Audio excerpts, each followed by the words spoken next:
Blinx as a game is all about trying to get to the end of the level by killing all the time monsters before the timer reaches 10 minutes. It is impossible to beat a level in Blinx if you have not defeated all of the enemies, unless you use the level skip cheat, but that's another video for another day. So for speedrunners, we have to find the best way to kill all the time monsters as quickly as possible. Some things that need to be considered are, how much health does a time monster have, and what's the best option to kill a monster? Let's start with health.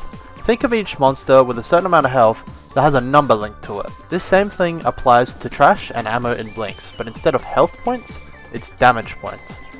Smaller trash will deal 1 damage, larger trash will deal 2 damage, and 16-ton weights will deal 3 damage. Beginning of Blinx has monsters that usually only have 1 point of health, but later on in the game, stronger monsters will appear with health points up to 3 and 4. Let's also not forget the special enemies, depending on which version you're playing, can take up to 7 to 11 hits. You can use trash that only deal 1 damage to beat the entire game, but it's not ideal because it's not fast and time efficient. Which leads to my second point, having the optimal damaging trash for the right time monster is crucial for speed. Now, most of the time in a speedrun, if there's a monster that has the same HP equivalent to the damage that you can do with a trash with 1 shot, you should absolutely take that opportunity. I say most of the time because there are some situations where saving that trash for a later part of the level can be more beneficial than using it straight away.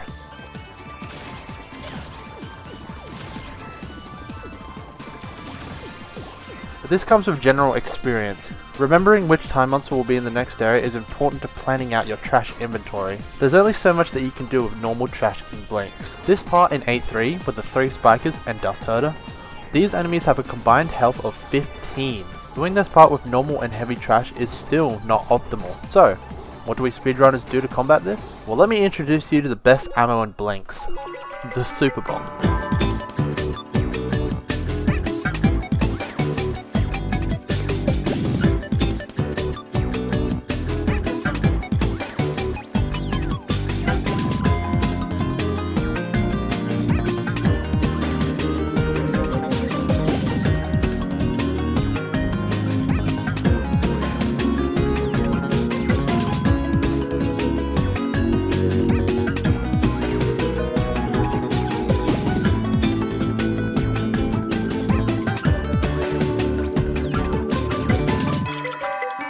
The Super Bomb is an item in the shop that deals 2 damage and a large explosion radius, and I do mean big. This thing is absolutely huge.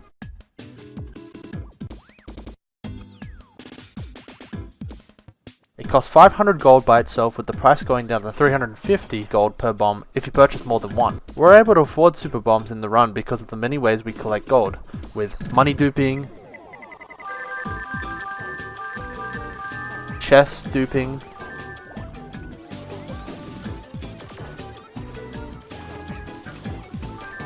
and also just collecting random gold along the way.